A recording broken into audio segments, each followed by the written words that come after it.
नमस्कार. सर्व पितृ अमावस्या 2025 दिनांक 21 सप्टेंबर वार रविवार. त्या दिवशी म्हणजेच 21 सप्टेंबर 2025चं वर्षातील एका अंशिक सूर्यग्रहणाचे दिवस आहे, पण ते मुख्यतः गोलार्धात म्हणजेच पूर्वीच्या अहवालानुसार ऑस्ट्रेलिया, न्यूझीलंड, अंटार्क्टिका इत्यादी ठिकाणी दिसणार आहे. भारतातून ते ग्रहण दिसणार नाही. त्यामुळे भारतात सामान्यतः ग्रहणाचे सूतक पारंपरिक दृष्टीने लागूच नाही असे समजले जाते.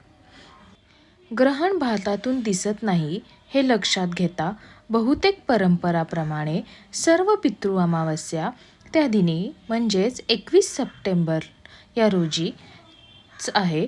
शुद्ध होऊन स्नान, दान इत्यादी करून आणि कुठलेही ग्रहण सूचना लागू न मानता तर्पण श्राद्ध करणे योग्य ठरेल. धन्यवाद.